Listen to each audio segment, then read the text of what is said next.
भगवान की जय, माऊली ज्ञानेश्वर महाराज की जय, जगद्गुरु तुकाराम महाराज की जय, बोलो रे भाई सब संतन की जय। हरी जय जय राम कृष्ण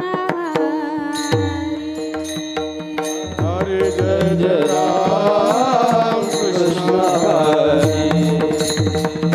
जय जय राम कृष्ण हरे जय जय राम कृष्ण हरे जय जय राम कृष्ण जय जय राम कृष्ण हरे जय जय राम कृष्ण जय जय राम कृष्ण हरे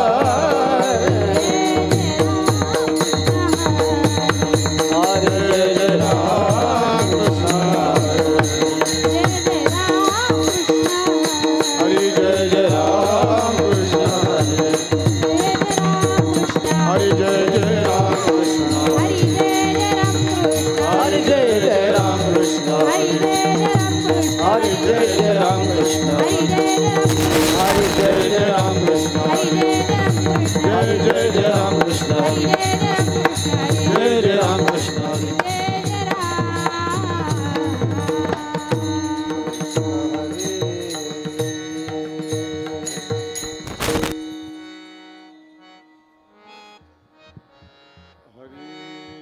सुंदर ते ध्यान उभे विटेवारी, सुंदर ते ध्यान उभे विटेवारी, सुंदर ते ध्यान उभे विटेवारी, सुंदर ते ध्यान उभे विटेवारी, सुंदर ते ध्यान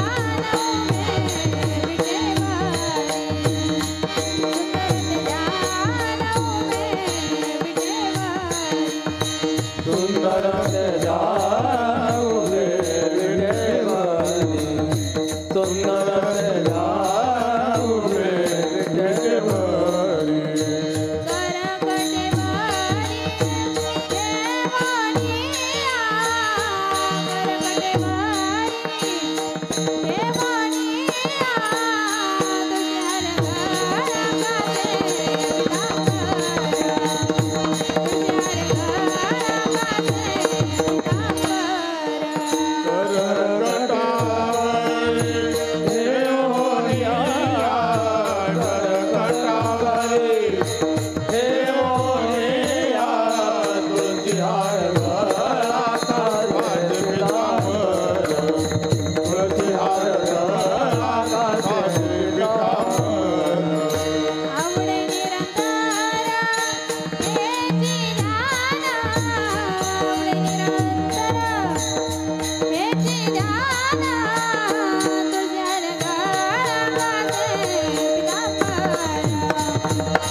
मकर कुंडले तलपति श्रवणी, मकर कुंडले तलपति श्रवणी, कंठी कौस्तुभमणि विराजिता, कंठी कौस्तुभमणि विराजिता, तुझ्या रंगाचे पितांबर, तुझ्या रंगाचे पितांबर,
आवडे निरंतर ये जे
रूप पाहता लोचनी लोचनी रूप पाहता लोचनी रूप पाहता लोचनी लोचनी रूप पाहता लोचनी लोचनी रूप पाहता लोचनी लोचनी रूप पाहता लोचनी रूप पाहता लोचनी लोचनी रूप पाहता लोचनी सुख झाले हो साजनी सुख झाले हो साजनी साजनी तो विठ्ठल बलवा बलवा तो विठ्ठल बलवा दुःख झाले हो साजनी दुःख झाले हो साजनी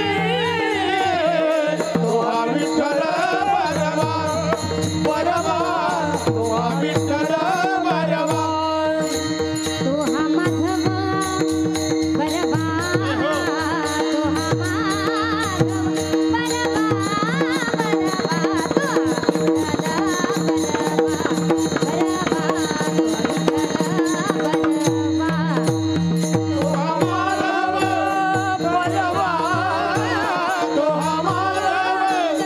बलवा बलवा तो विठ्ठल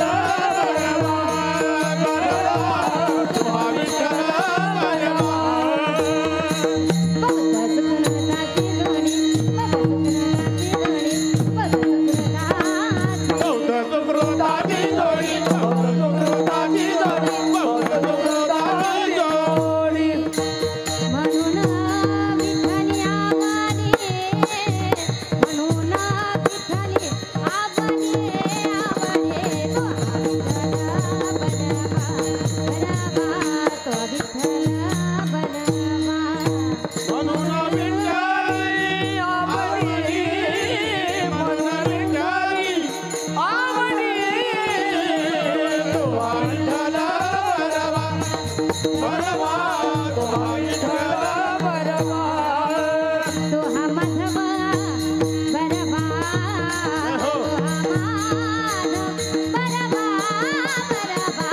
तो विठ्ठल बलवा बलवा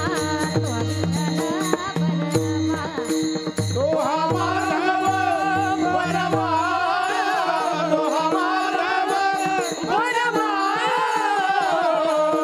विठ्ठल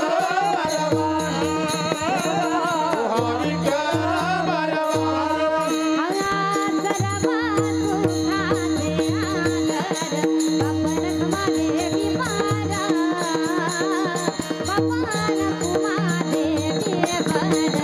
बापा रखमा देवी पारा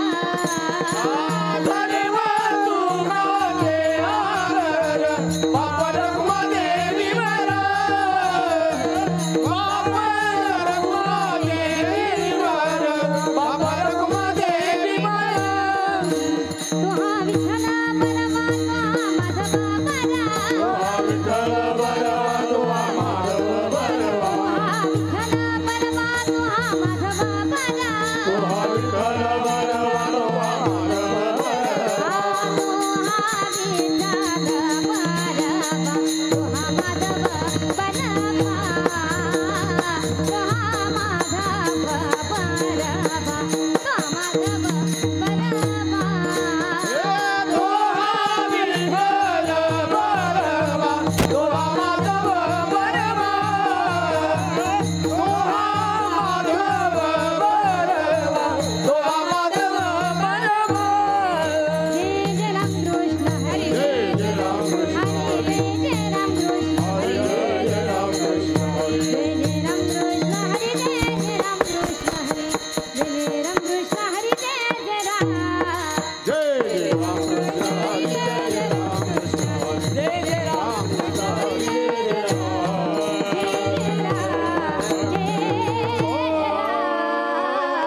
पुण्यवंत पाताळ लोकी नेला पुण्यवंत पाताळ लोकी नेला पुण्यवंत पाताळ लोकी नेला पुण्यवंत पाताळ लोकी नेला दरिद्री तो भाग्यवंत गेला दरिद्री तो भाग्यवंत गेला दरिद्री तो भाग्यवंत केला दरिद्री तो भाग्यवंत केला थोरट्याचा बहुमान वाढविला थोरट्याचा बहुमान वाढविला सोरट्याचा बहुमान वाढविला सोरट्याचा बहुमान वाढविला कीर्तिवानाचा अपमान केला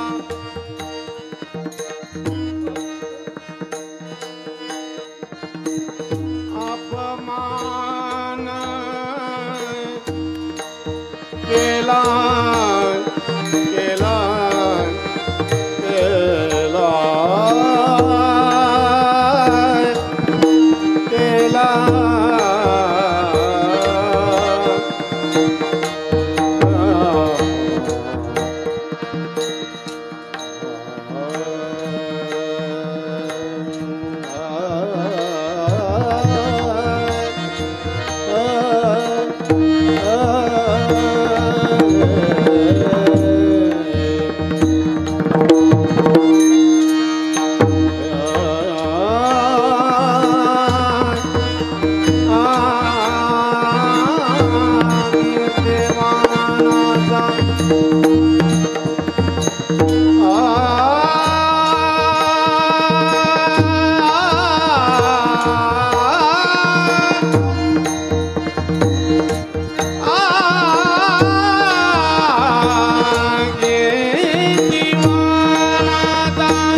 तुझा दरबार बंद झाला तुझा दरबार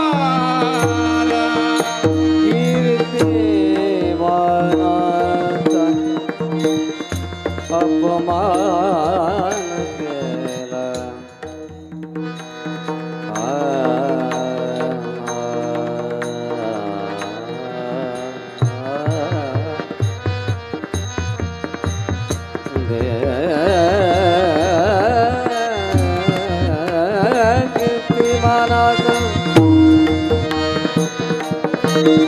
अपमान केला कीर्तिमानाचा अपमान केला कीर्तिमानाचा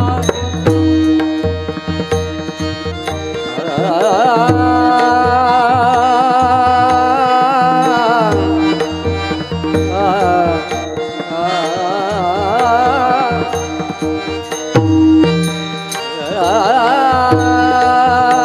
कीर्तिमानाचा अपमान केला कीर्तिमानाचा अपमान केला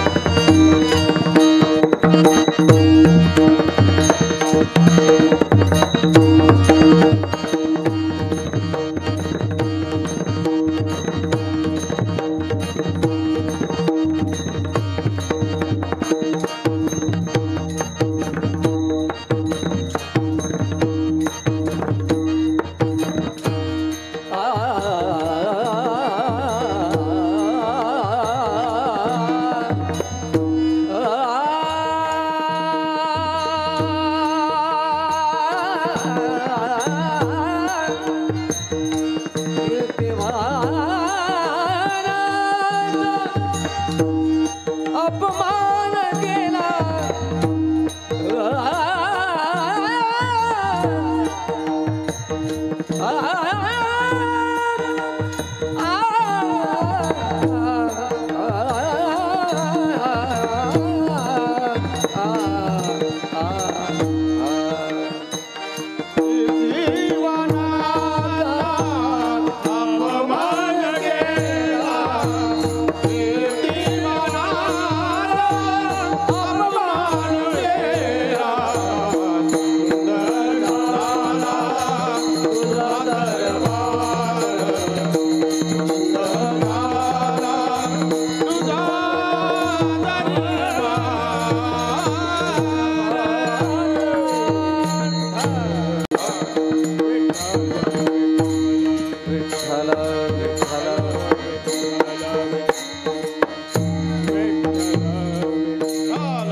पुण्यवंत पातळ लोकिनीला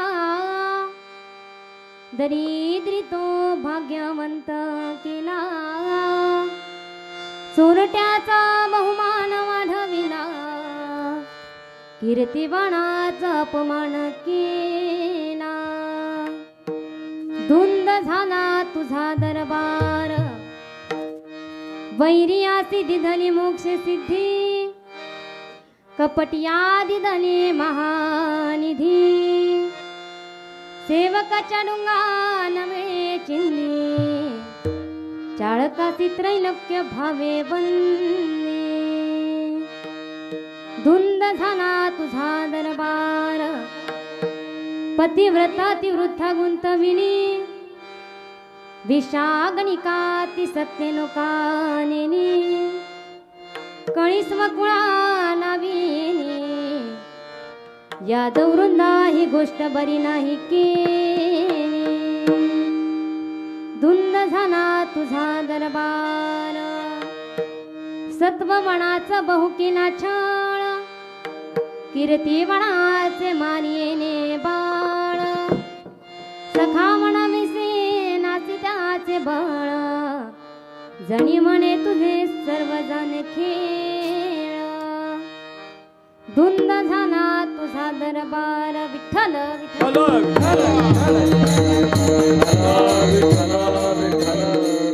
नमो विठ्ठला राजया पांडुरंगा नमो रुक्मिणी माऊली ज्ञान गंगा नमो पुंडलिका नमो चंद्रभागा नमस्कार माझा रुक्मिणी पांडुरंगा पंढरीच्या देवराया पंढरीच्या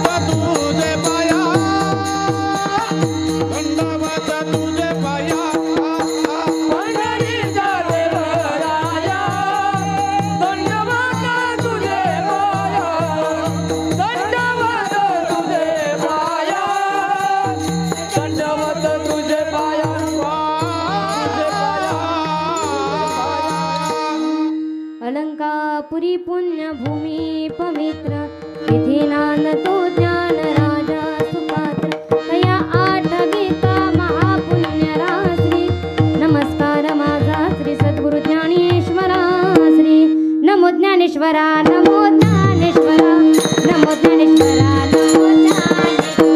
नमो ज्ञानेश्वरा नमो ज्ञानेश्वरा नमो ज्ञानेश्वरा नमो ज्ञानेश्वरा नमो ज्ञानेश्वरा नमो ज्ञानेश्वरा नमो ज्ञानेश्वरा नमो ज्ञानेश्वरा नमो ज्ञानेश्वरा नमो ज्ञानेश्वरा नमो ज्ञानेश्वरा नमो ज्ञानेश्वरा निवृत्ती मुक्ताला गोपाल देवा गोपाल देवा गोपाल देवा निवृत्ती मुक्ताला गोपाल देवा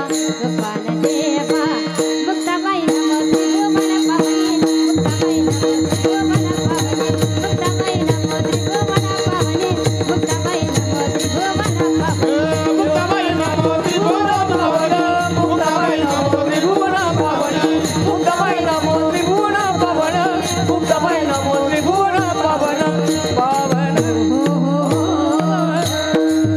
पावनी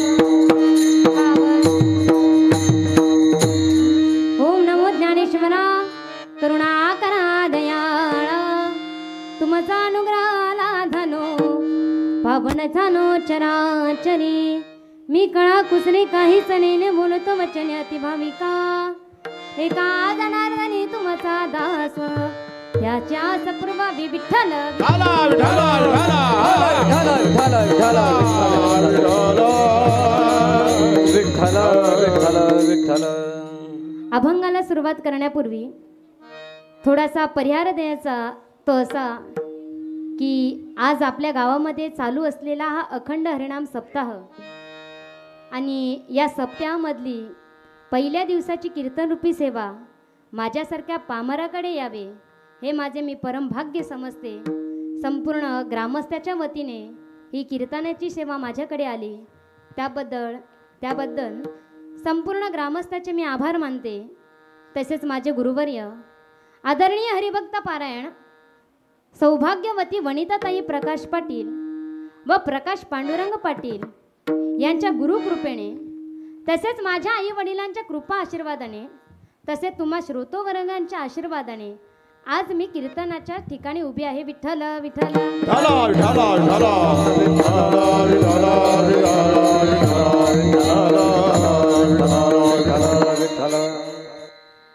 प्रस्तुत प्राप्त प्रसंगी कीर्तन रूपी सेवेकरता निवडलेला अभंग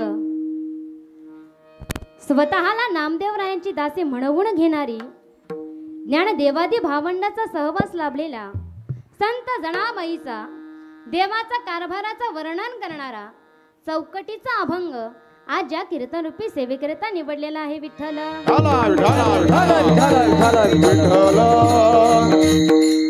या अभंगाद्वारे जनाबाई म्हणते, तुझी भक्ती करून मुक्त होण्याचा अधिकार सर्वांना आहे. सकळासी येथे आहे अधिकार, सकळासी येथे आहे अधिकार, सकळासी आहे अधिकार, सकळासी आहे अधिकार. कलियुगी उतारा, कलियुगी उतारा, हरीच्या नामे विठ्ठल विठ्ठल म्हणावे अभिरा, विठ्ठल विठ्ठल म्हणावे उभ्या. कलियुगी उतारा, हरीच्या नामे विठ्ठल विठ्ठल म्हणावे लोभेला, विठ्ठल विठ्ठल म्हणावे लोभेला, म्हणावे लोभेला, वेलोभेला. आमच्या जनाबाईने त्या देवाची इतकी भक्ती केली की जनाबाईच्या निर्जीव गौऱ्या देखील विठ्ठल विठ्ठल म्हणायच्या. तुम्ही म्हणाल कसं? तुम्हाला एक उदाहरण सांगून जाते. एक दिवस जनाबाई व तिची शेजारीणबाई दोघींचं भांडण झालं. कशावरून? तर गौऱ्यांवरून. जनाबाई म्हणायची ह्या गौऱ्या माझ्या आहेत, शेजारीणबाई म्हणायची या गौऱ्या माझ्या आहेत. तिथून संत कबीर महाराज चालले होते. महाराजांनी सांगितलं, दोघी जणी काय करतात? शेजारीणबाईने सांगितलं, अहो महाराज, तुमची ही जणी दिवसभर देवाचं चिंतन करते आणि माझ्या गौऱ्या चोरते. जनाबाईने सांगितलं, अहो नाही महाराज. कबीर महाराजांनी सांगितलं, कशावरून तुम्ही त्यांच्या गौऱ्या चोरल्या नाही? त्यावेळेला संत जनाबाईंनी सांगितलं की याच्यातून प्रत्येक गौरी उचला, तुमच्या कानाला लावा, ज्या गौरीतून विठ्ठल विठ्ठल असा आवाज येईल ती गौरी माझी आहे. संत कबीर महाराजांनी एक एक गौरी उचलली, आपल्या कानाला लावली, प्रत्येक गौरीतून विठ्ठल विठ्ठल असा आवाज येऊ लागला. आणि त्याच वेळेला संत कबीर महाराजाने आमच्या संत जनाबाईला गुरु करून घेतलं. एवढा मोठा अधिकार आमच्या संत जनाबाईचा होता. म्हणून जनाबाई या अभंगाद्वारे साक्षात देवाशी भांडण करते आणि भांडण करून म्हणते, अरे देवा, तुझे जे भक्त आहेत, जे भक्त तुझी भक्ती करतात, त्यांना तू किती त्रास देतो. एवढा मोठा पुण्य करणारा बळीराजा, परंतु त्याचं तू किती हाल केलं. अभंगाचे पहिले चरण. पुण्यवंत पाताळ लोकी नेला, दरिद्री तो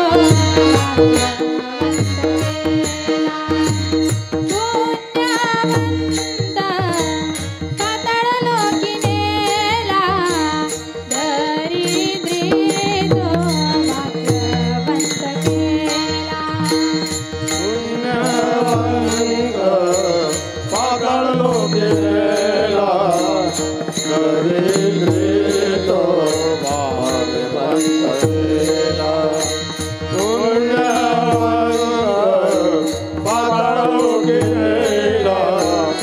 दरिद्रीतो भाग्यवंत गेला. पुण्यवंता पाताळ लोकी गेला, दरिद्रीतो भाग्यवंत गेला. पुण्यवंता पाताळ लोकी गेला, दरिद्रीतो भाग्यवंत गेला. पुण्यवंत पाताळो गेलेला, दरिद्रीतो भाग्यवंत गेला. पुण्यवंत पाताळो गेलेला, दरिद्रीतो भाग्यवंत गेला. स्वराज्याचा बहुमान वाढविला, कीर्तिमानाचा अपमान केला.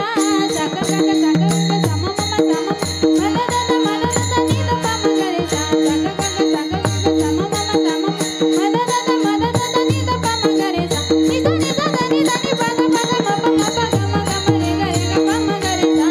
निज निज धनि धनि पद पद मप मप गम गम रे गरे ग पम गरे सा. कीर्तिमानाचा अपमान केला, कीर्तिमानाचा अपमान केला. धुंद झाला तुझा दरबार, धुंद झाला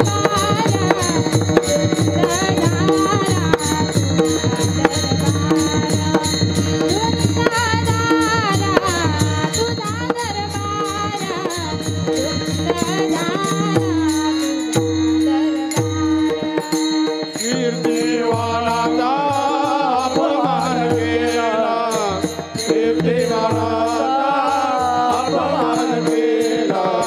धुंद झाला तुझा दरबार, धुंद झाला तुझा दरबार, धुंद झाला तुझा दरबार, धुंद झाला तुझा दरबार, तुझा दरबार. पुण्य पाताळ लोकी नेला, दरिद्रीतो भाग्यवंत केला. चोरट्याचा बहुमान वाढविला, कीर्तिवानाचा अपमान केला. पुण्यवंत पाताळ लोकी गेला, दरिद्रीतो भाग्यवंत केला. चोरट्याचा बहुमान वाढविला, कीर्तिवानाचा अपमान केला. पुण्य पाताळ लोकी नेला, पुण्य पाताळ लोकी नेला. दरिद्रीतो भाग्यवंत केला, दरिद्रीतो भाग्यवंत केला. चोरट्याचा बहुमान वाढविला, कीर्तिवानाचा अपमान केला, कीर्तिवानाचा अपमान केला, कीर्तिवानाचा अपमान केला. धुंद झाला तुझा दरबार, धुंद झाला तुझा दरबार, धुंद झाला तुझा दरबार, धुंद झाला तुझा दरबार, दरबार, दरबार. पुण्यवंत पातळ लोकी नेला. आता एवढा मोठा पुण्य करणारा बळीराजा, तर हा बळीराजा कोण होता तर ऐका. 750 वर्षापूर्वी हा बळीराजा होऊन गेला, शेतकऱ्यांचा राजा. आजही दिवाळी सण आला की बहीण भावाला ओवाळताना म्हणते, इडा पिडा टळू दे, बळीच राज्य येऊ दे. इतका हा दानशूर बळीराजा की त्याच्या दारातून एकही अतिथी विणमुख परत कधी गेला नाही. आणि त्या बळीराजाची ख्याती ऐकून स्वतः भगवान परमात्मा त्या बळीराजाच्या दारामध्ये भिक्षा मागण्याकरिता गेले. एका बटुकाचं म्हणजे एका वामनाचं रूप धारण केलं आणि बळीराजाच्या दारामध्ये गेले. अलख निरंजन भिक्षाम देई. बळीराजा बाहेर आला. काय मागायचे ते मागून घे. तेने द्वार खणा भगवान भगत बर दे रे जोरी भगत बर दे रे जोरी भगत बर दे रे जोरी तेरे द्वार खणा भगवान भगत बर दे रे जोरी भगत बर दे तेरा होगा बड़ा एहसान, तेरा होगा बड़ा एहसान कि युग युग तेरे रहेगी शान. भगत बर दे रे जोरी भगत बर दे रे जोरी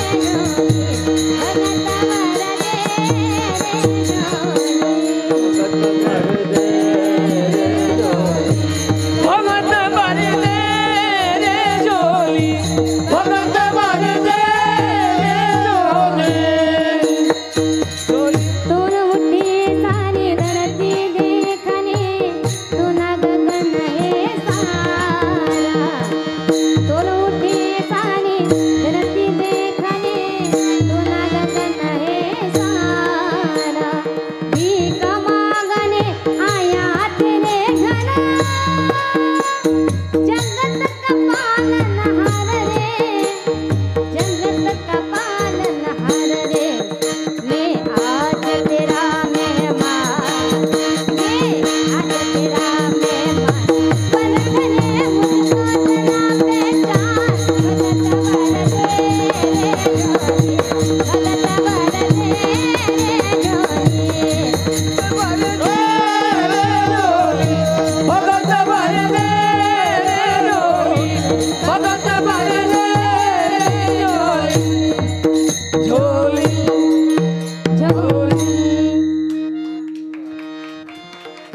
आज विश्वाचा मालक बळीराजाच्या दारामध्ये मागण्याकरिता उभा आहे. ते मागून घे. त्यावेळेला वामनाने सांगितलं, मला तुझ्या राज्यामध्ये 3 पावले जागा पाहिजे. बळीराजा मनामध्ये विचार करू लागला, अरे याची उंची 3 फूट आणि या 3 पावले जागा मागतो. म्हटलं घेऊन टाक. लगेच भगवंताने पहिल्या पायामध्ये संपूर्ण स्वर्ग व्यापला. दुसऱ्या पायामध्ये संपूर्ण पृथ्वी व्यापली. आता तिसरा पाय ठेवायचा कुठे? कारण आता पृथ्वी स्वर्ग संपलं. आता काही शिल्लक नाही.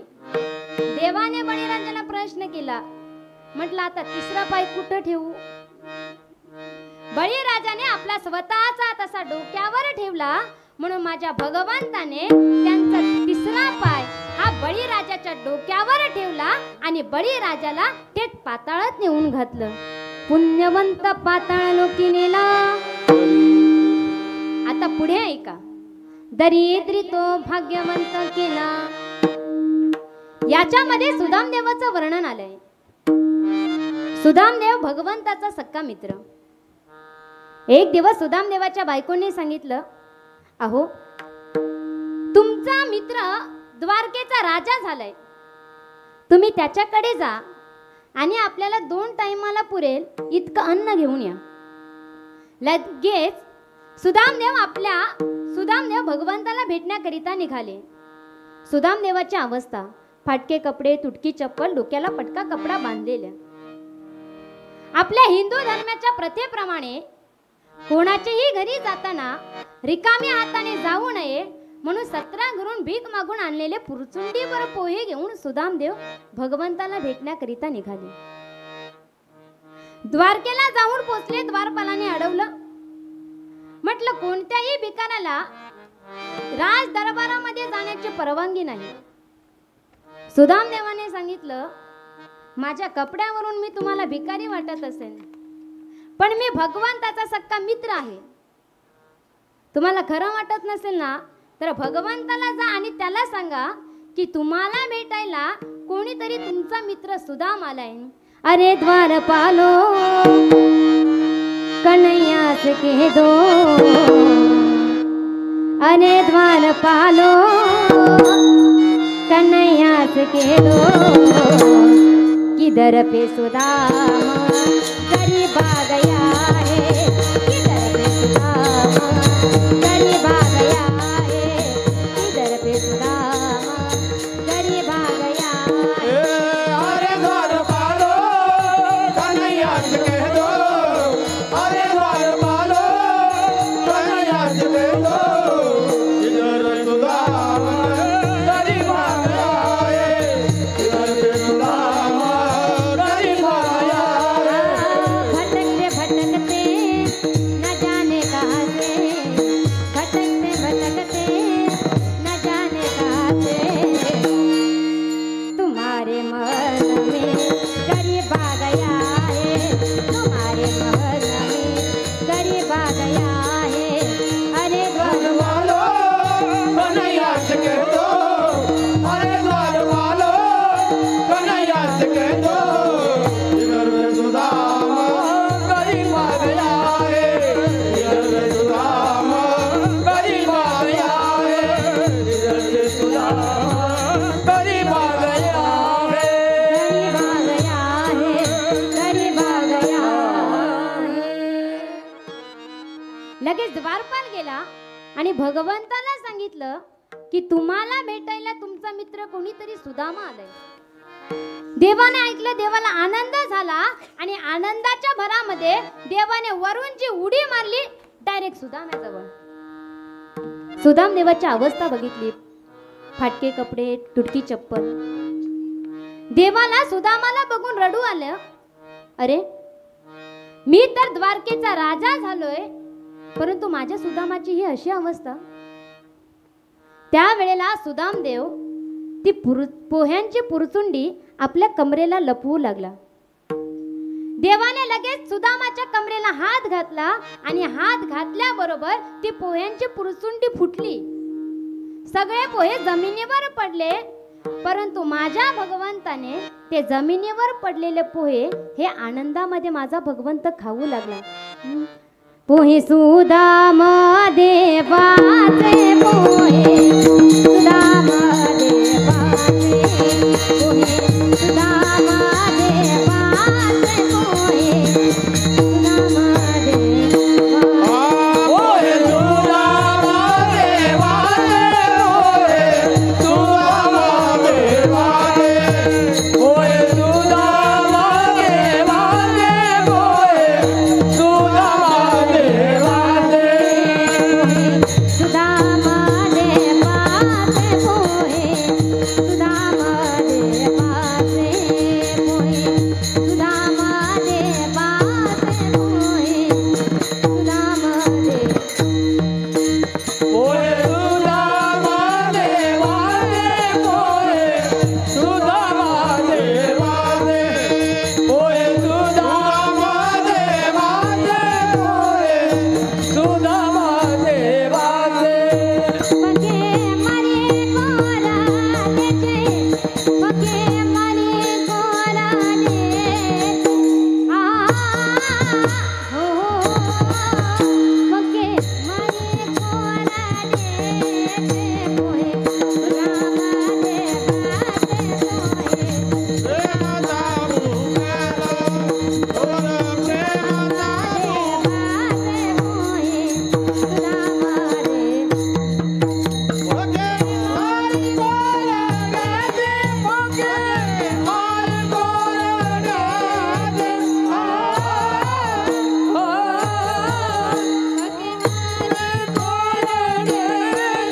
ओरे प्रेमाचा मुखेला, ओर प्रेमाचा मुखेला, ओर प्रेमाचा मुखेला, ओर प्रेमाचा मुखेला, मुखेला, मुखेला।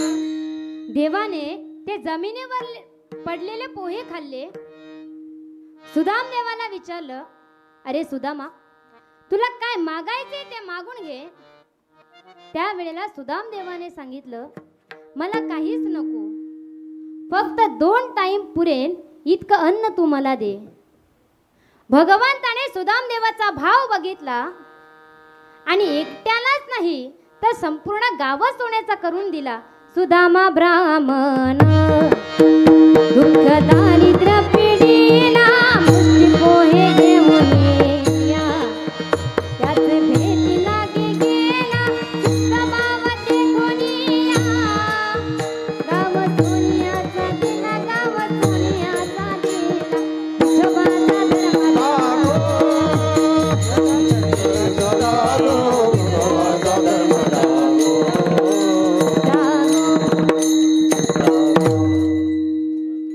सुदाम देवाचा भाव बघितला आणि संपूर्ण गाव सोन्याचा करून दिला.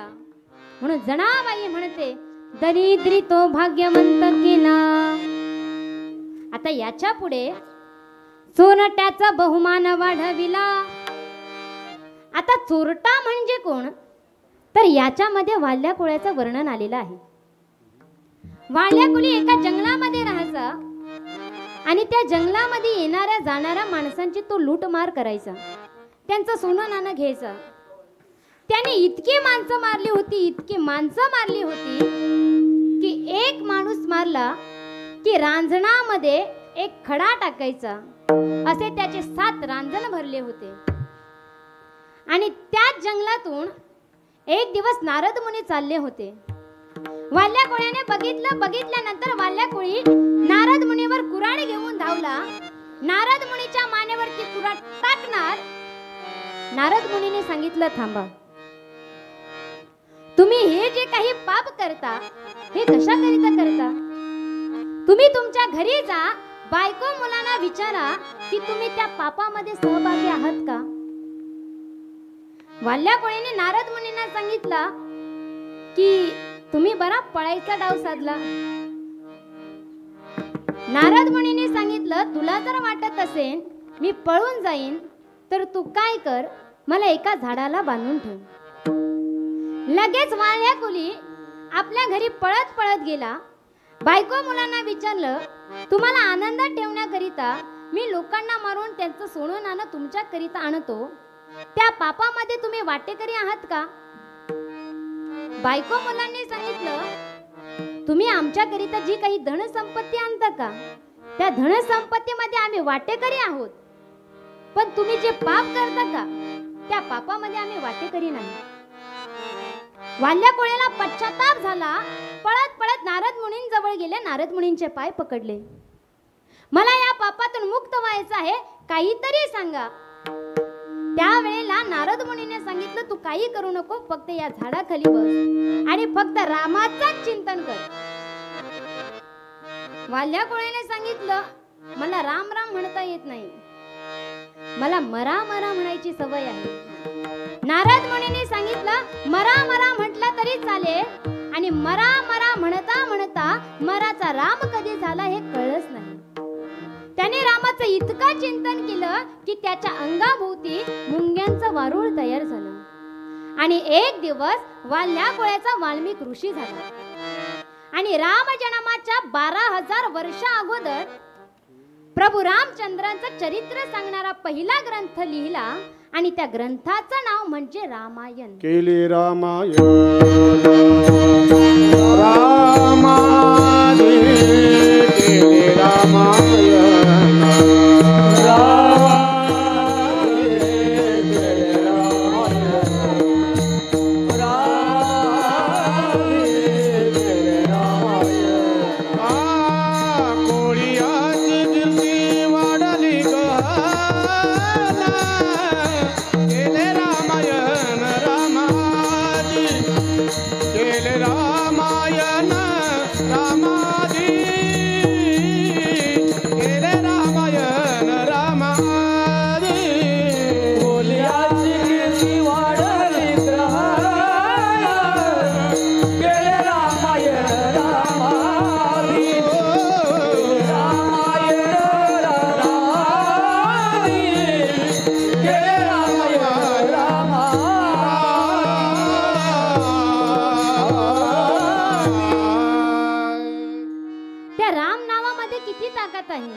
नाम तुझे रे नाम तुझे रे नाम तुझे रे नारायणा नाम तुझे रे नाम तुझे रे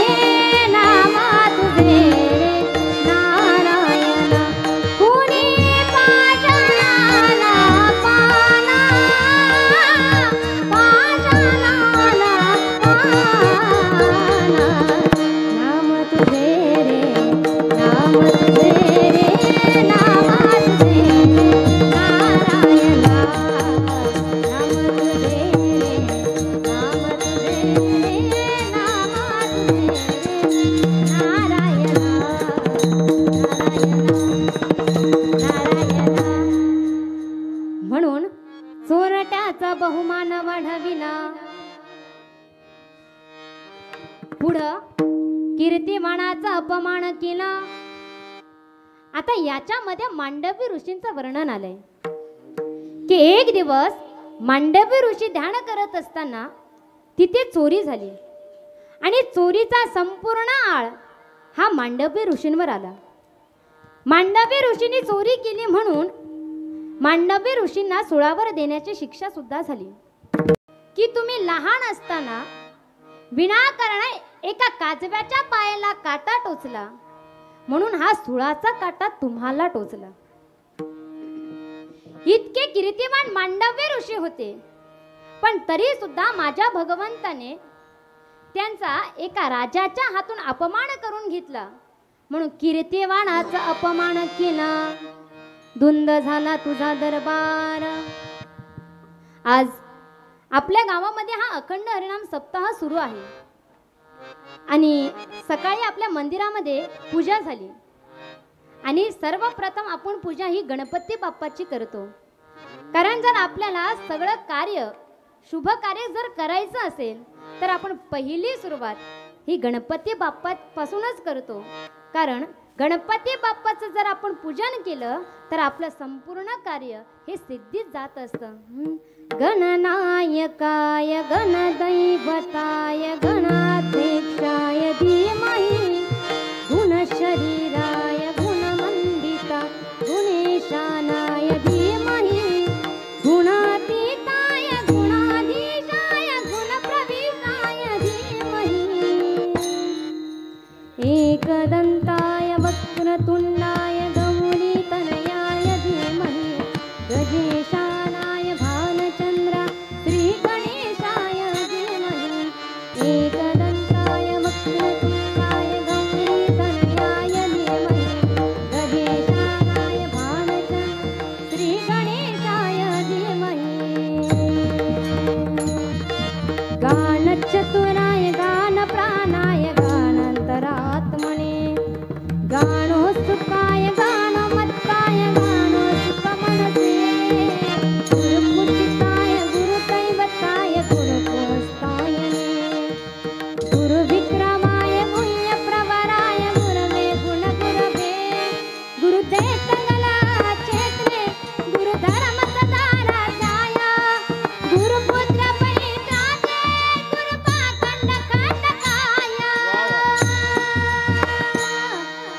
गीतसाराय गीततत्त्वाय गीतगोत्राय धीमहि बुद्धगुल्पाय गन्तमत्ताय बोधिप्रदाय धीमहि गुणातीताय गुणाधीशाय गुणप्रविष्टाय धीमहि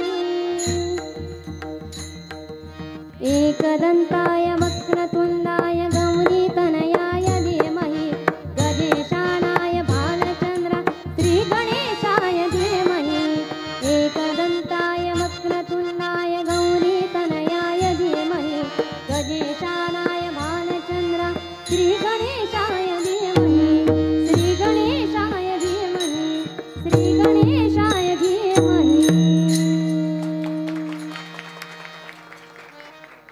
आज आपल्या गावावर गणपती बाप्पा आणि पांडुरंग परमात्म्याची खूप कृपा आहे म्हणून संत जनाबाई म्हणते अरे देवा तुझ्या दरबारामध्ये नेमकं चालले तरी काय. कारण जे तुझे वैरी आहेत त्या वैऱ्यांना सुद्धा तू मोक्षाचं पद देतो. अभंगाचे दुसरे चरण. वैरी अशी दिली मोक्ष सिद्धी वैरी अशी दिली मोक्ष सिद्धी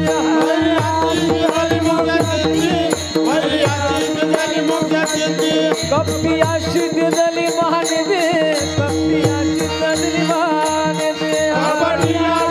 महानिधी सेवकाच्या डुंगाने मिले चिंदी सेवकाच्या डुंगाने मिले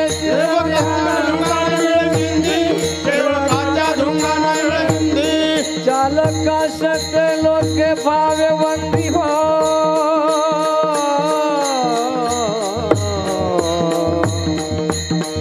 वंदी हो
कारभारच धुंद करून टाकला हो तुम्ही. वा. वैरिया सिद्धी झाली मोक्ष सिद्धी. आता काही काही माणसांना आपण कितीही सांगण्याचा प्रयत्न केला, परंतु ते लोक काय करतात, एखाद्या शब्दाचा लक्षार्थ न घेता वाचारार्थ घेतात आणि वाचारार्थ घेतल्यामुळे त्यांना दुःख हे सहन करावं लागतं. तुम्ही म्हणाल कसं, तुम्हाला एक उदाहरण सांगते ऐका. एक नवीनच जावई आपल्या सासूरवाडीला जायला निघाला. आता पहिल्यांदा सासूरवाडीला चाललंय म्हणून आपल्या आईकडे गेला. अगं आई, म्हटलं पहिल्यांदा सासूरवाडीला चाललोय, कसं जाऊ? आईने सांगितलं, बाळा पहिल्यांदा सासूरवाडीला चाललंय ना, मग थोडंसं लवून भुजून जा. आता लवून भुजून जा याचा त्याने लक्षार्थ न घेता वाचार्थ घेतला. त्याला असं म्हटलं, लवून भुजून जाणं म्हणजे असं. आता हा निघाला ना वाकत वाकत. आता पुढे गेल्यानंतर, कारण पूर्वीच्या काळी काही गाड्या नव्हत्या, रस्तेही नव्हते, लोक एखाद्याच्या शेतातून रस्ता काढायचे आणि मग पुढे प्रवास करायचे. आता हा ज्या शेतातून निघाला का, गंमत बघा कशी झाली. हा ज्या शेतातून निघाला त्या शेतकऱ्याची रोज ज्वारी चोरीला जात होती. शेतकऱ्याने विचार केला, म्हटलं आज दिवसभर इथे थांबायचं, कोण चोर आहे, म्हटलं त्याला पकडूनच काढायचं. आता शेतकऱ्यांना दिसलं तो वाकत वाकत जाणारा, त्याला वाटलं हा चोर असेल म्हणून त्याने त्याला धरलं, त्याला मारलं. अहो मला मारू नका, मी माझ्या सासूरवाडीला चाललोय. आणि मग सासूरवाडीला चाललोय, मग असं वाकत वाकत का? त्याने सांगितलं, आईने सांगितलंय की सासूरवाडीला जाताना थोडंसं लवून बुजून जा, म्हणून मी वाकत वाकत निघालो. शेतकरी म्हटला, हा थोडा मूर्खच दिसतो. त्याने त्या शेतकऱ्याला विचारलं, अहो दादा, आता तुम्ही तरी सांगा का मी काय म्हणत जाऊ? त्या शेतकऱ्याने सांगितलं की इथल्या शेतकऱ्यांची चांगल्या प्रकारे ज्वारी आलेली आहे, त्याच्यावर पाखरे बसतात, त्याच्यामुळे तू काय कर, तुझे दोन्ही हाताचे वरती कर आणि हा हू म्हटलं करत जा. आता हा निघाला ना हा हू करत. आता पुढे गेल्यानंतर एका पारध्याने त्याच्या जाळ्यामध्ये एक हरिण फसलेलं होतं. दुसरं हरिण फसणार तेवढ्यात हा तिथं जातो आणि जोराने हा हू केल्याबरोबर जो हरिण फसणार होता का, तो हरिण तिथून निघून गेला. त्या पारध्याला राग आला आणि त्या पारध्याने त्याच्या ताडकन थोबाडात मारली. अगदी अशीच. त्याने सांगितलं, अहो आता तुम्ही तरी सांगा, म्हटलं मी काय म्हणू? त्या पारध्याने सांगितलं, माझं एक हरिण फसलेलं आहे, दुसरं हरिण फसायचं बाकी आहे, त्याच्यामुळे तू एकच म्हणत जा, एक फसलं दुसरं कसं फसणार, एक फसलं दुसरं कसं फसणार. वा वा वा. आता हा निघाला ना पुढे म्हणत म्हणत. आता पुढे गेल्यानंतर आपल्यासारखे पावसाळ्याचे दिवस होते. एका माणसाचा मोटरसायकलीचा चाक चिखलामध्ये अडकला होता. बिचारा तो चाक काढण्याचा प्रयत्न करत होता आणि हा तिथं जातो आणि त्याला म्हणतो, एक फसलं दुसरं कसं फसणार. त्याने त्याला धरलं, त्याने त्याला मारलं. अहो आता तुम्ही तरी सांगा, म्हटलं मी काय म्हणू? त्याने सांगितलं, माझं एक चाक निघालेलं आहे, दुसरं चाक निघायचं बाकी आहे, त्याच्यामुळे तू एकच म्हणत जा, एक निघलं दुसरं कसं निघाला, एक निघलं दुसरं कसं निघाला. आता हा पुढे म्हणत निघाला. आता पुढच्या गावामध्ये गेल्यानंतर त्या गावातील श्रीमंत सावकार वारले होते आणि त्या श्रीमंत सावकाराची प्रेत यात्रा निघालेली होती आणि हा तिथं जातो आणि त्यांना म्हणतो, एक निघलं दुसरं कसं निघाला. अहो त्यांनी त्याला धरलं, त्यांनी त्याला मारलं. अहो आता तुम्ही तरी सांगा, म्हटलं मी काय म्हणू? त्या गावातल्या लोकांनी सांगितलं, आमच्या गावातील श्रीमंत सावकार गेलेले आहेत, संपूर्ण गावाला दुःख झालेलं आहे, त्याच्यामुळे तू एकच म्हणत जा, लई वाईट झालं, लई वाईट झालं. आता हा पुढे म्हणत निघाला. आता पुढे गेल्यानंतर पुढच्या गावामध्ये एका गृहस्थाला लग्नाच्या 15 वर्षानंतर मुलगा झाला होता. त्याला आनंदाच्या भरामध्ये त्याने संपूर्ण गावाला तो पेढे वाटत होता. आता हा त्या गावामध्ये गेला, त्या गृहस्थाने याच्या हातावर पेढा ठेवला आणि हा त्याला म्हणतो, लई वाईट झालं, लई वाईट झालं. अहो त्यालाही राग आला, त्यानेही धरला, त्यानेही मारलं. अहो आता तुम्ही तरी सांगा, म्हटलं मी काय म्हणू. आता तुम्ही इथं बसलेले सगळेजण विचार कराल, एवढ्या सगळ्यांनी त्याला मारलं तरी तो मेला कसा नाही? कारण आमच्या दृष्टांतातले कधी मरत. अहो आता तुम्ही तरी सांगा, म्हटलं मी काय म्हणू. त्या गृहस्थाने सांगितलं, मला 15 वर्षानंतर मुलगा झाला, मला आनंद झालाय, त्याच्यामुळे तू एकच म्हणत जा, लई आनंद झाला, लई आनंद झाला. आता हा पुढे म्हणत म्हणत निघाला. आता पुढे गेल्यानंतर हा थेट आपल्या सासूरवाडीला जाऊन पोचला. पण सासूरवाडीला गेल्यानंतर गंमत बघा कशी झाली. नेमकी सासूच्याच घराला आग लागली. तिथली लोक कोणी हांड्याने कोणी बादलीने ती आग विझवण्याचा प्रयत्न करत होते. आणि हा तिथं जातो आणि सासूबाईंना म्हणतो, अहो सासूबाई, लय आनंद झाला, लय आनंद झाला. अहो त्या तिथल्या लोकांनी त्याला धरलं, त्यांनी त्याला मारलं. माझा दृष्टांत इथे संपला. याच्यातून मला काय सांगायचं आहे की त्याने त्याच्या आईचं बोलणं लक्षार्थ न घेता वाचारार्थ घेतल्यामुळे त्याला सगळ्यांचा मार खावा लागला, दुःख सहन करावं लागलं. म्हणून संत महात्मे म्हणतात, ऐकावे जणाचे आणि करावे मनाचे. म्हणून आमची संत जनाबाई म्हणते, वैरिया सिद्धी धनी मोक्ष सिद्धी. अहो देवाला सुद्धा वैरी होते, तर तुमचं आमचं प्रत्येकाचं काय? अहो म्हणून तर निंदकाचे घर असावे शेजारी. आपली निंदा करणारा मनुष्य आपल्या जवळ 24 तास असावा. कारण जर सगळ्यांनीच चांगलं म्हटलं तर पुण्य हे वाढणार. म्हणून शेजाऱ्याच्या माणसाने जर आपल्या पापाचा उच्चार जरी केला तरी आपलं पाप हे शेजाऱ्याच्या माणसाच्या डोक्यावर जात असतं. म्हणून निंदकाचे घर असावे शेजारी. कमीत कमी आपलं पाप कमी होण्याकरिता आपल्या शेजारी निंदा करणारा हा असावा. महिलांना तर ती खूपच सवय असते, ही अशी ती तशी, तिने हे केलं तिने ते केलं. पण त्यांना कळत नाही की आपण तिची केलेली निंदा ही आपल्याच डोक्यावर येते. म्हणून तुम्हाला सांगून जाईन की कोणाचीही निंदा करायची. वैरिया सिद्धी धनी मोक्ष सिद्धी. अहो देवाला सुद्धा वैरी होते. प्रभू रामचंद्राचे वैरी रावण आणि भगवान श्री कृष्णाचे वैरी कंस मामा. आता प्रभू रामचंद्राचे वैरी रावण.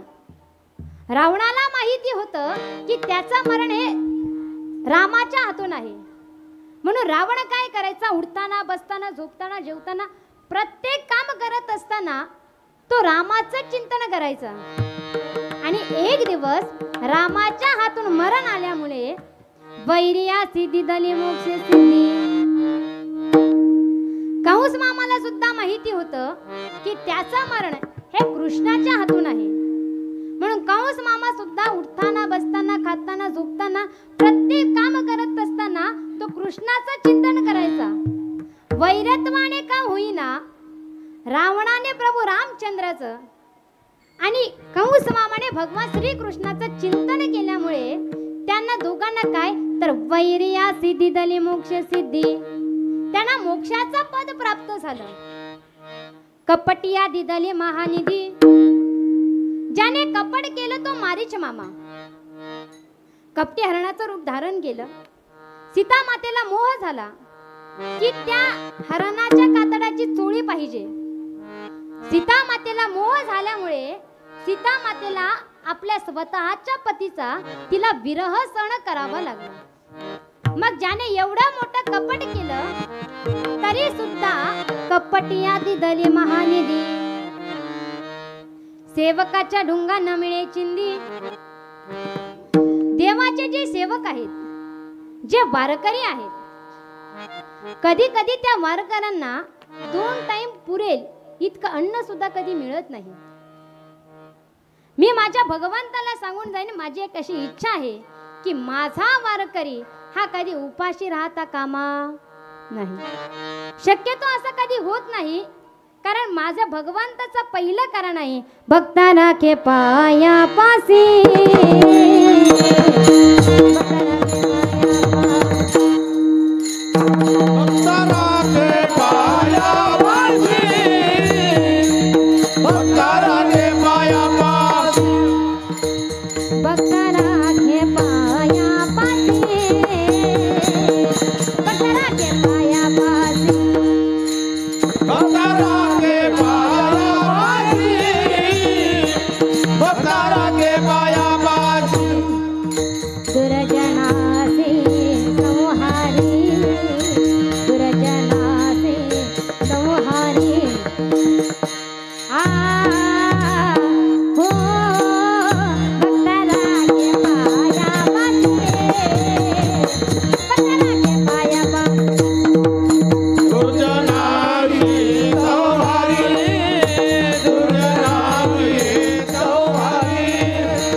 माझ्या भगवंताचं पहिलं कारण आहे की भक्ताचं रक्षण करणे. तुम्हाला खरं आणि प्रामाणिकपणे सांगून जाईन, ज्याला भूक लागले त्याला अन्न द्या. ज्याला अन्नदानाची खरी गरज आहे त्याला तुम्ही अन्न द्या, आणि तेच अन्न माझ्या भगवान परमात्म्याजवळ पोचत असतं. तुम्ही म्हणाल कसं, तर तुम्हाला एक उदाहरण देते, ऐका. एक वारकरी बाबा पंढरीची वारी करण्याकरिता मुक्काम करत निघाले. एका पाटल्याच्या घरी त्यांनी मुक्काम केला. सकाळी सांज संध्या झाली, वारकरी बाबा निघाले. पाटलाने विचारलं, म्हटलं कुठं चालणार? वारकरी बाबाने सांगितलं, म्हटलं पंढरपूरला चाललंय. पंढरपूरला चाललात का? म्हटलं योगायोगाने आमच्या आंब्याच्या झाडाला खूप गोड आंबे आलेले आहेत, आम्ही अजूनपर्यंत ते खाल्ले नाही, म्हणून तुम्ही काय करा, हे 5 आंबे माझ्या नावाने देवाच्या चरणावर समर्पित करा. त्या वारकऱ्याने ते 5 आंबे घेतले आणि वारकरी बाबा निघाले. आता निघाल्यानंतर रस्त्याने जात असताना रात्रीच्या वेळेला त्या वारकरी बाबाची भोजनाची व्यवस्था कुठे झाली नाही.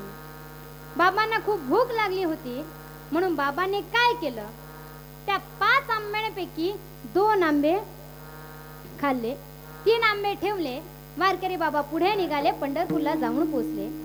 पांडुरंगाच्या चरणावर ते 3 आंबे ठेवले आणि पांडुरंगाला प्रामाणिकपणे सांगितलं की मला रस्त्याने भूक की अमुक गावच्या पाटलांनी तुमच्याकरिता 5 आंबे दिले होते, परंतु मला रस्त्याने भूक लागल्यामुळे मी त्याच्यातले 2 आंबे खाल्ले आणि 3 आंबे तुमच्या चरणावर समर्पित करतो. वारकऱ्यांनी नमस्कार केला. वारकरी बाबा पुन्हा परतीच्या प्रवासाला निघाले.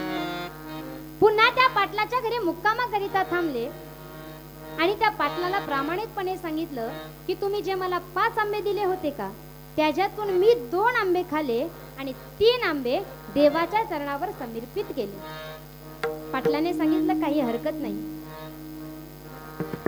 तो वारकरी तिथं मुक्कामाकरिता थांबला आणि रात्रीच्या वेळेला त्या पाटलाच्या स्वप्नामध्ये पांडुरंग परमात्मा आले आणि पांडुरंगाने सांगितलं की तुम्ही मला जे 5 आंबे दिले का, त्या 5 आंब्यांपैकी माझ्यापर्यंत 2च आंबे पोहोचले. पाटील अगदी खडबडून जागा झाला. अरे, मगाशी वारकरी बाबाने सांगितलं की त्यांनी 2 आंबे खाल्ले, 3 आंबे देवाच्या चरणावर समर्पित केले आणि देव सांगतो का मी 2च आंबे खाल्ले. लगेच वारकऱ्याच्या रूम मध्ये गेला, वारकऱ्याला उठवला. अहो वारकरी बाबा, म्हटलं तुम्ही खोटे बोलता. अहो झालं तरी काय, तुम्ही सांगितलं तुम्ही 2 आंबे खाल्ले आणि 3 आंबे देवाच्या चरणावर समर्पित केले, पण देवाने मला स्वप्नामध्ये येऊन सांगितलं की त्यांच्यापर्यंत 2च आंबे पोहोचले. मग तुम्ही 2 आंबे खाल्ले, 2 आंबे देवाने खाल्ले, मग 1 आंबा खाल्ला कोणी? एका आंब्याचा भ्रष्टाचार नेमका झालाय तरी कुठे? कारण आता भ्रष्टाचार खूप. म्हटलं जोपर्यंत त्या आंब्याचा भ्रष्टाचार उघडकीस होत नाही, म्हटलं तुम्हाला मी घरी जाऊन देणार. त्या वारकरी बापाला त्या पाटलाने त्याच्या घरीच बांधून ठेवलं. दुसऱ्या दिवशी पुन्हा त्या पाटलाच्या स्वप्नामध्ये माझे पांडुरंग परमात्मा आले आणि पांडुरंगाने सांगितलं की मी तुला रात्री सांगितलं की माझ्यापर्यंत फक्त 2च आंबे पोहोचले. याचं कारण असं आहे की ज्या वेळेला माझ्या वारकऱ्याला भूक लागली म्हणून त्या वारकऱ्याने जे 2 आंबे खाल्ले का, ते 2 आंबे माझ्यापर्यंत येऊन पोहोचले आणि त्याने जे 3 आंबे माझ्या चरणावर ठेवले होते का, ते 3 आंबे मंदिरातले बडवे हे त्यांच्या घरी घेऊन गेले. म्हणून देव खात नाही. म्हणून जनाबाई म्हणते सेवकाच्या ढुंगाना मिळे चिंदी, चाळकासी त्रैलोक्य भावे बंदी. आता चाळक म्हणजे वाईट माणूस. आताच्या काळामध्ये वाईट माणसाला लोक खूप मानतात आणि जी चांगली माणसं आहेत का त्यांना कोणी मानतही नाही. तुम्हाला एक उदाहरण सांगते. एक आंब्याचं झाड आहे. त्या झाडाच्या शेंड्याला पिकलेला असा पिवळा आंबा आहे. तो आंबा आपल्याला पाडायचा आहे. मग आपण काय करतो? बोला, काय करतो? आपण सर्वप्रथम काठी घेतो. काठी, त्या काठीने तो आंबा पाडण्याचा प्रयत्न करतो. जर नाही पडला तर दुसरा उपाय दगड. दगडाने तो आंबा पाडतो. कारण का? आपल्याला माहिती आहे तो आंबा गोड आहे म्हणून आपण त्याला दगड मारतो. पण रस्त्याने जाताना एखाद्या काटेरी झाडाला दगड मारू का आपण? अहो मारणं तर बाजूलाच राहिलं. आपण त्याच्यापासून 10 फुटाचं अंतर ठेवू आणि निघून जाऊ. विनाकारण आपण त्या काटेरी झाडाला जर दगड मारलं तर आपल्याला माहिती आहे की त्याचे काटे आपल्या अंगावर येतील म्हणून आपण त्याच्या नादी सुद्धा लागत नाही. हे असंच आहे. जे आंब्यासारखी गोड माणसं आहेत का त्यांनाच लोक दगड मारतात आणि जे काट्यासारखी वाईट माणसं आहेत ना, म्हणजे अहो त्यांच्या कोणी नादी सुद्धा लागत नाही. म्हणून चाळका चित्रैलोक्य भावे बंदी. काही लोकांना आपण किती चांगलं सांगण्याचा प्रयत्न करा, परंतु ते आपलं काही ऐकत नाही आणि त्यांना एखादं वाईट सांगा ते पहिलं ऐकतील. हे जरी नाही काल मग दुसरा येईल. हे जरी नाही काल, हे जरी नाही काल मग दुसरा येईल. हे जरी नाही काल,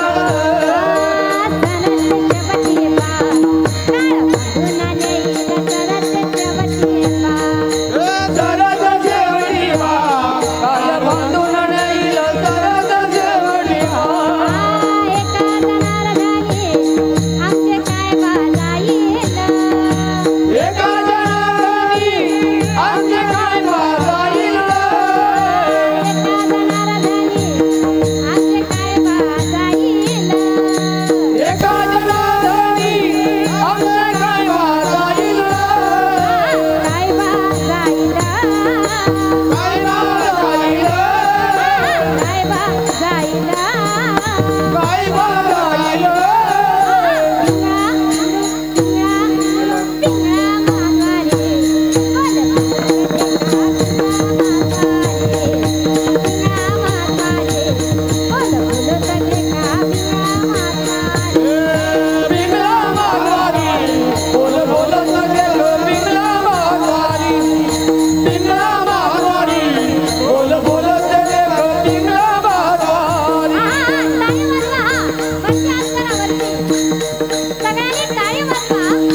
प्रेमधानी हृदयात दान मागायचा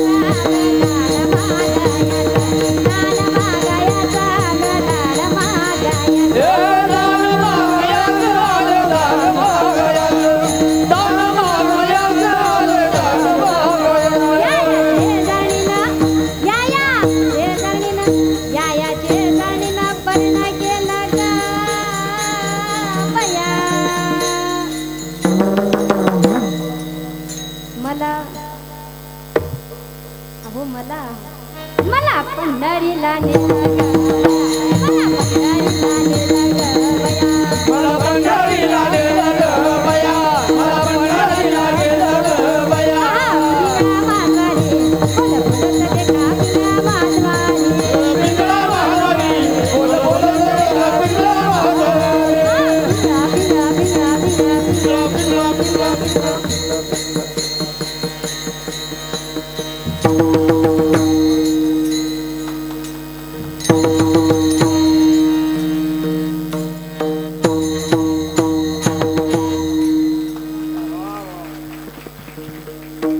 म्हणून जनाबाई म्हणते धुंद झाला तुझा दरबार.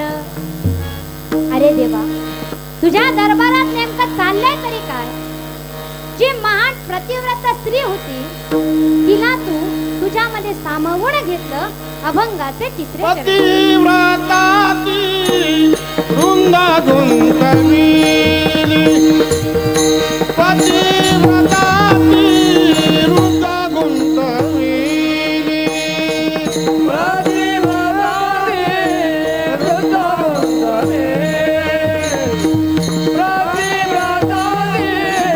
वृंदा गुंतविली, वेशाकानी काती सत्य लोकानेली, वेशाकानी काती सत्य लोकानेली, वेशाकानी काती सत्य लोकानेली, वेशाकानी काती सत्य लोकानेली, कानी तो कुळाला विजेली, कानी तो कुळाला विजेली, काळाचा कुळाला विजेली, काळाचा कुळाला विजेली.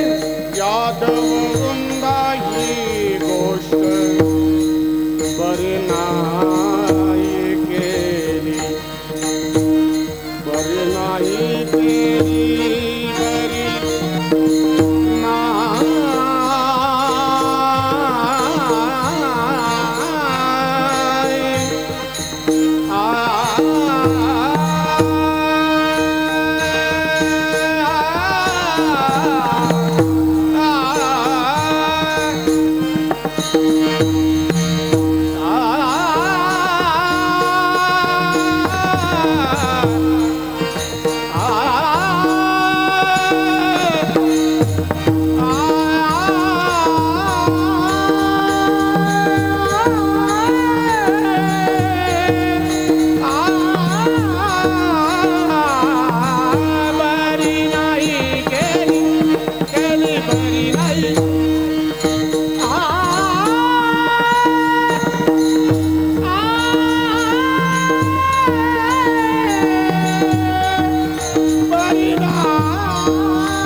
पतिव्रता तिवृत्ता गुंतविली. तर याच्यामध्ये जालिंदराचं वर्णन आलेलं आहे की एक जालिंदर नावाचा राक्षस अत्यंत उन्मत्त झाला होता आणि त्याचा उन्मत्तपणा देवाला सहन होत नव्हता. त्या जालिंदराची पत्नी म्हणजे वृंदा ही अतिशय महान प्रतिव्रता स्त्री होती आणि तिच्या प्रतिव्रतेच्या सामर्थ्यावर त्याचा कधी पराभव होत नव्हता. लक्षात आलं जालिंदराला जर मारायचं असेल तर वृंदेचं प्रतिव्रत्य हे भंग करायला लागेल. एक दिवस जालिंदराला युद्धामध्ये जालिंदर मारला गेला ही गोष्ट ज्या वेळेला वृंदेला समजली, वृंदेने मोठ्याने हंबरडा फोडला की अरे देवा, तू माझ्या पतीचं खोटं रूप धारण केलं, माझं प्रतिव्रत्य भंग केलं, पण अरे देवा, मला असं बिना सौभाग्याने जगायचं नाही. त्या वेळेला भगवंताने वृंदेला सांगितलं, ग वृंदे, जोपर्यंत चंद्र सूर्य तारे आहेत तोपर्यंत तुझ्या कपाळावरचं कुंकू मी कधी पुसू देणार नाही. म्हणून आपण दरवर्षी तुळशी विवाह करतो आणि तीच वृंदा. म्हणून पतिव्रता तिवृत्ता गुंतविली, वेश्या गणिका ती सत्य लोकांनी. एका वेश्या गणिकेने पोपट पाळला होता आणि त्या पोपटाला राम राम बोलायला शिकवलं होतं. तिच्या दारामध्ये कोणीही अतिथी आला की तो पोपट त्यांना राम राम म्हणायचा. एक दिवस त्या वेश्येचा मरण काळ जवळ आला. त्या वेळेला तो पोपट पुढे राम म्हणायचा, ती वेश्या त्याच्या पाठीमागे राम म्हणायची आणि त्या वेश्येने राम राम म्हणत म्हणत तिचा प्राण सोडला. म्हणून देवाने तिला वेश्या गणिका ती सत्य लोकांनी, तिला सत्य लोकांमध्ये जागा दिली. कळी स्वकुळा लावी येली, यादव वृंदा ही गोष्ट बरी नाही केली. ज्या वेळेला गांधारीचे 100 मुलं ही मारली गेली, त्या वेळेला भगवान श्रीकृष्ण गांधारी जवळ गेले. आता जिचे 100 मुलं मारल्यात तिचे जवळ जायची काही गरज आहे का? बरं, गेले तर गेले. गांधारीला म्हणाले, काय मग कसं चाललंय, कसं वाटतंय? गांधारीला राग आला. गांधारीने शाप दिला, अरे देवा, ज्याप्रमाणे तू माझी 100 मुलं मारली, ज्याप्रमाणे माझ्या कुळाचा नाश झाला, त्याप्रमाणे तुझ्या देखील कुळाचा नाश होईल, असा गांधारीने शाप दिला. म्हणून काय तर यादव कुळाचा देखील विनाश झाला. म्हणून कळी स्वकुळा लावी येली, यादव वृंदा ही गोष्ट बरी नाही केली. धुंद झाला तुझा दरबार. म्हणून जनाबाई म्हणते, अरे देवा, जो राजा होता त्या राजाचा तू किती हाल केलं, किती छळ केलं. अभंगाचे शेवटचे चरण. सत्ववानाचा बहु केला छळ, सत्ववानाचा बहु केला छळ, सत्ववानाचा बहु केला छळ, सत्ववानाचा बहु केला छळ. कीर्तिवानाचे मारियले बाळ, कीर्तिवानाचे मारियले बाळ, कीर्तिवानाचे मारियले बाळ, कीर्तिवानाचे मारियले बाळ. सखा म्हणविशी त्यांचे नाची बळ, सखा म्हणविशी त्यांचे नाची बळ, सखा म्हणविशी त्याचे नाची बाळ, सखा म्हणविशी त्याचे नाची बाळ. जगी म्हणे मी प्राण तुझे ठेव रे, जगी म्हणे मी प्राण तुझे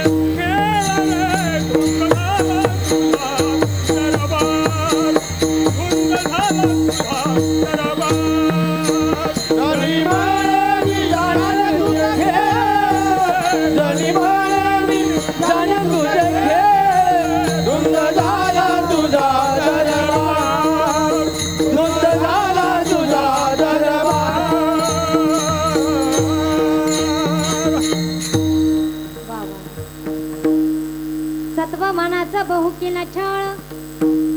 याच्यामध्ये हरिश्चंद्र राजाचं वर्णन आलं. एक दिवस हरिश्चंद्र राजाला स्वप्न पडलं आणि त्या स्वप्नामध्ये त्याने त्याचे संपूर्ण राज्य हे विश्वामित्राला दान केलं. आपलं स्वप्न खऱ्यामध्ये उतरवण्याकरिता हरिश्चंद्र राजाने त्याचं संपूर्ण राज्य हे विश्वामित्राला दान केलं आणि स्वतःच्या राज्यामध्ये एका स्मशानभूमीमध्ये प्रेत्य राखण्याचं काम करू लागले. स्वतःचा मुलगा रोहिदास मेल्यानंतर विश्वामित्राच्या परवानगीशिवाय तो त्याला जाळू शकला नाही. इतके महादेवाने त्याचे हाल केले. म्हणून सत्ववानाचा बहु केला छळ, कीर्तिवानाचे मारिले बाळ. की एक दिवस भगवान शंकर आणि पार्वती माता गप्पा मारत असताना तिथे नारद मुनी आले. नारायण नारायण. या नारदजी कुठून आलात? नारद मुनीने सांगितलं, आताच मृत्यू लोकातून जाऊन आलो. राजा श्रीयाळाची पत्नी. वा वा वा, काय ती तिची महान पतिव्रता. तिच्या दारातून एकही अतिथी विणमुख परत कधी गेला नाही. तुझी पतिव्रता खूप महान आहे. पार्वती मातेने हे सगळं ऐकलं. पार्वती मातेने भगवान शंकरांना सांगितलं, तुम्ही आताच्या आता मृत्यू लोकामध्ये जा आणि ते सांगूनाचं सत्वहरण करू नये. लगेच भगवान शंकर कैलास लोकातून मृत्यू लोकामध्ये आले. त्या राजा श्रीयाळ आणि भक्त सांगुणाच्या घरी गेले. एका साधूचं रूप धारण केलं. त्याच्या दारामध्ये गेले. अलख निरंजन भिक्षा दे. लगेच राजा श्रीयाळ आणि त्याची पत्नी भक्त सांगुणा बाहेर आली. म्हटलं, काय मागायचे ते मागून घ्या. त्या वेळेला साधूच्या रूपात असलेल्या भगवंताने सांगितलं की मला इच्छा भोजन हवं आहे. राजा श्रीयाळाने सांगितलं, तुझी इच्छा तरी काय आहे? त्यावेळेला भगवान शंकराने सांगितलं की मला नर मांस हवं आहे. राजा श्रीयाळाने सांगितलं, माझं देतो. भक्त सांगुण्याने सांगितलं, माझं देतो, माझं देते. पण भगवान शंकराने सांगितलं, मला तुमचं दोघांचंही नको. मला एका लहान बाळाचं नर मांस हवं आहे. राजा श्रीयाळ आणि भक्त सांगुण्याने सांगितलं, आमचा 4 वर्षाचा मुलगा आहे, चिल्या बाळ. वाटलंच तर त्याचं देतो. भगवान शंकर म्हटले, ठीक आहे. आता तुम्ही विचार करा की भगवान महादेवाने त्याची किती परीक्षा घेत आहेत. राजा श्रीयाळाचे घरी, श्रीयाळाचे घरी मांडिले मुरारे, मांडिले मुरारे,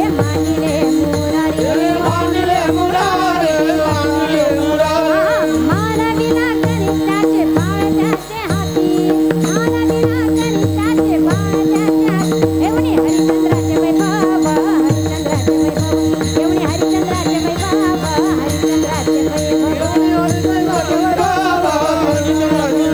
एवढे हरिश्चंद्राचे वैभव, हरिश्चंद्राचे वैभव. लगेच ती भक्त सांगुणा आपल्या दारामध्ये गेली आणि तिच्या मुलाला हाक मारली, चिड्या बाळ घरी ये. असं म्हटल्यानंतर खेळत असलेला चिड्या बाळ आपल्या घरी पळत पळत आला. काय आई, काय आहे?